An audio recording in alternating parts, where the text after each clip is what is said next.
जो सबसे महत्वपूर्ण क्वेश्चन ये है कि अंतिम संस्कार के बाद क्या अमेरिका और ईरान का वार्ता फिर से शुरू होगी या नहीं होगी। तो उसको लेकर के भी अपडेट्स सामने आ गए हैं। कतर का बड़ा बयान आया इस मामले को लेकर के, क्योंकि इसके पहले भी आप जान रहे हैं कि दोहा में एक बैठक हुई थी अमेरिका और ईरान की, जिसमें कोई भी समझौते ऐसे नहीं हुए हैं। हालांकि सीज़फायर हुए हैं, लेकिन समझौते के लिए अभी भी कई बैठकें हो सकता है कि हों ईरान और अमेरिका की। इसके पहले भी आप देखे होंगे बहुत सारी बैठकें हुई हैं, लेकिन अभी तक बात कुछ बनी नहीं है। तो ईरान और अमेरिका की वार्ता शुरू हो सकती है 9 जुलाई के बाद। अभी डेट फिक्स नहीं हुआ है, लेकिन कतर ने साफ कर दिया है कि फिर से बैठक शुरू होने वाली है। वहीं सबसे बड़ा ईरान ने एक्शन लिया है आयतुल्लाह अली खामनेई के अंतिम संस्कार के बीच में। IAEA यानी कि अंतर्राष्ट्रीय परमाणु ऊर्जा एजेंसी को जितने भी उनके निरीक्षक थे, यानी कि जो एक्सपेक्टर थे, वहाँ पर जो उनके परमाणु साइट्स के निरीक्षण कर रहे थे, उन पर रोक लगा दिए है ईरान ने। पूरी तरीके से परमाणु ठिकानों पर कोई भी निरीक्षण नहीं किया जाएगा IAEA की तरफ से।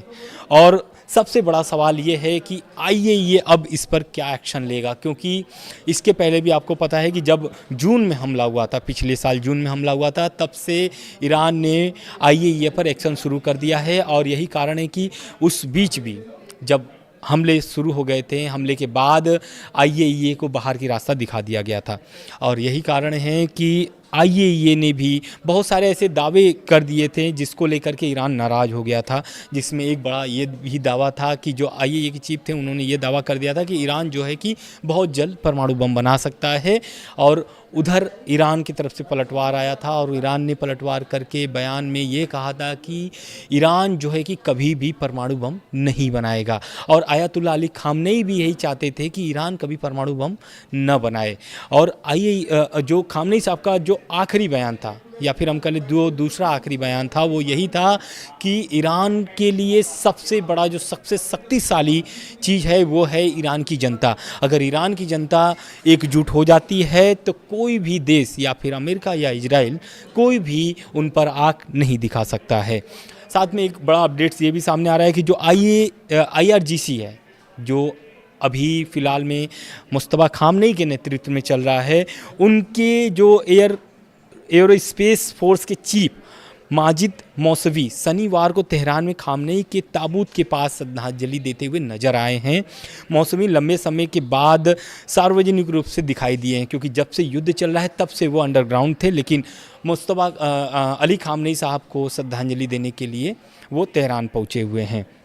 साथ ही साथ ईरान की खुफिया मंत्रालय ने एक बड़ा बयान दिया है, और बयान यह है कि खामनेई की मौत का बदला लेने का उन्होंने एक तरीके से हम ये कह दें कि धमकी दिया है। और ये धमकी जो है कि ईरान के खुफिया मंत्रालय ने शनिवार को कहा कि अमेरिका इजराइल के हमलों में मारे गए खामनेई और दूसरे लोगों की मौत का बदला लिया जाएगा। मंत्रालय ने कहा है कि हमारे जख्म तब तक नहीं भरेंगे जब तक हत्या के जिम्मेदार लोगों से बदला न लिया जाए। तो ये तो रह गई बात अली खामनेई साहब से जुड़े हुए। उसके बाद एक खबर सामने ये भी आ रही है कि जैसा मैंने आपको स्टार्टिंग में बताया कि ईरान ने अभी अंतिम संस्कार के बीच ब्रिटेन और फ्रांस को भी धमकी दिया है। तो वो है स्ट्रेट ऑफ हॉर्मुज से जुड़ा हुआ मामला। स्ट्रेट ऑफ हॉर्मुज को लेकर के अमेरिका को भी ईरान ने चेतावनी दिया था।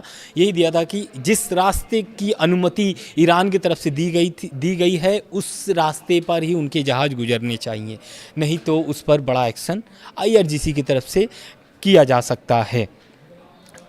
उसके बाद एक खबर सामने ये भी आ रही है कि ईरान की जो नेताओं की हत्या हुई है, उसकी साजिश को लेकर के इजराइल पर बड़ा आरोप लगाया था ईरान ने। उसको लेकर के इजराइल ने एक तरीके से बड़ा बयान दिया है। उनका बयान मैं आपको कोट करके बता दे रहा हूँ।